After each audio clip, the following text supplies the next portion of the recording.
tips for the CAAPID cycle. First off, relax. CAAPID can be an overwhelming process sometimes, so breathe and take it one step at a time.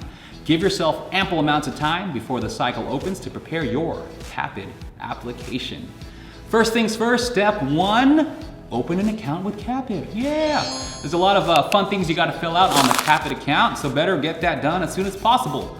Some people wait till they finish NBD and all that, but if you know you're going to apply this next cycle, hey, open it up, let's get it done, let's get it started, let's have some fun.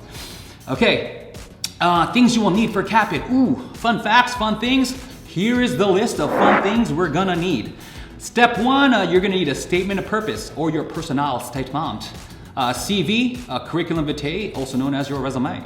Letters of recommendation, supplemental questions. Each school has different ones. An ECE, a TOEFL, INBDE or NBDE 1 and 2 exams. Your dental diploma, a notarized copy. Transcripts, passport size pictures for your application. All fun things. Okay, I think as some, you might need to submit your birth certificate as well. There you go, birth certificate. Now let's go in detail what each of these things are. Fun tips for everyone applying for these things. A statement of purpose, also known as your personnel statement. This thing is like an essay saying, why do you want to be a dentist in the United States? Or why do you want to go to dental school in the United States? This is the best opportunity for your dream school to see what kind of person you are. What? A terrible thing to do is copy and paste your resume on your personal statement.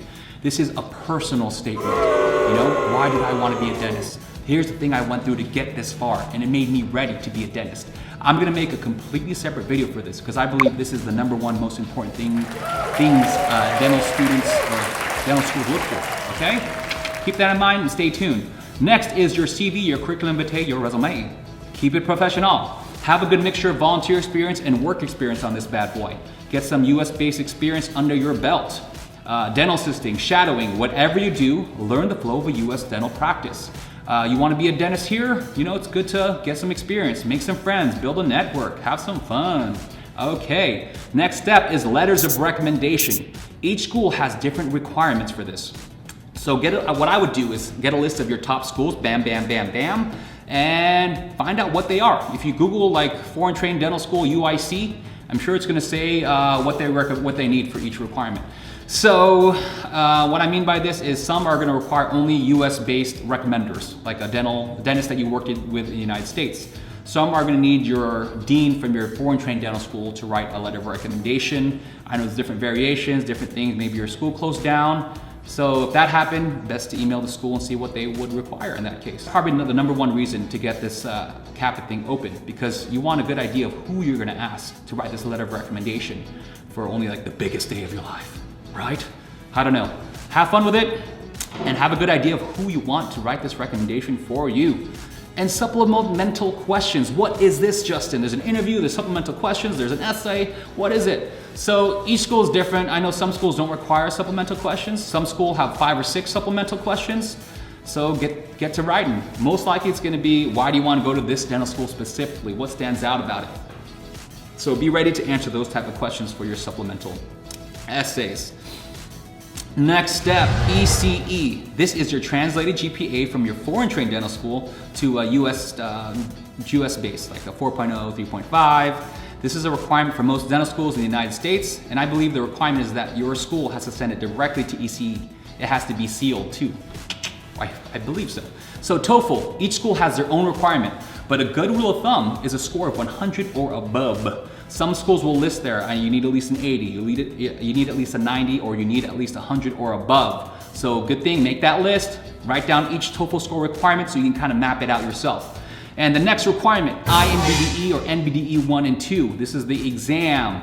So I think almost every school requires INBDE now. So a good rule of thumb for me is, how long should I study for these exams? I would give myself 3 months, because anything longer than 3 months, I start forgetting things. And a fun fact, I like to use Quizlet. It's a little flashcard app. So even if I had work, before I start work, I do 25 to 30 questions. The lunch break, I do a few questions. At the end of the day, you know, that's when I get all my real fun studying done after work. So each one has their own little thing. Get to studying, have some fun with it. Next step, your dental diploma. You're probably gonna need a notarized copy. And if your diploma is not in English, then you will need to get that bad boy translated. So the dental diploma, get it translated, then get it notarized, then send it into CAAPID. I think you can scan it in. Some might even require you mail it to them. So again, look at the schools. Transcripts, this is a fun one. It can get kind of confusing because I think you send your transcripts to ECE, but I need another copy, Justin? I remember me and my classmates, a few of us got our transcripts, like 5 or 6 sealed copies ready to go. Because once you start getting interviewed, each school has different requirements. Some require that when you get to your interview, you bring a sealed copy of your transcript. Some require it when you get accepted. Some is that before you even send your application, you have to mail them a copy and then your application will be accepted. So it's better to have a few copies of your sealed transcripts ready to go. Next is your passport size pictures. I know it's the hardest one. You can go to FedEx, Kinko's, USPS will take your passport pictures. So that's that. And remember that each school has different requirements, but overall, this is what you're gonna need. Fun, right? I know. It's a lengthy process, especially if you have kids, if you're working 2 jobs. But remember, there are thousands of students who went through this process before you. So if they can do it, so can you. And here's a fun tip. I waited a while, I got discouraged by reading on all those groups that people had 4.0 GPAs. They have a master's degree, they're a dental hygienist, they have 20,000 hours of volunteer experience. And some people said, hey, if you don't have an MPA or a master's degree, you're not gonna get into any dental school or get any interviews. So I got nervous and scared and I was like, oh man, I need to build my application more. But I didn't have the best GPA. I didn't have a lot of experience either. But you know what? I got a lot of interviews. I got 4 invitations. I got 4 acceptances to dental schools. So don't let other people's things slow you down. If you have just a few experiences and you're a good person, you know, let's go for it. What's it gonna hurt, right? So if you want more tips or advice, say it in the comments what you want to hear about, what you want to see next, what's helping, what doesn't help. Even if you're already into a school, I would love for you to share your experience in the comments as well. So thank you again, guys, for watching. And I am excited to see you all on your dental journey. Stay tuned for more. Love you guys. Have a great morning, afternoon, good night.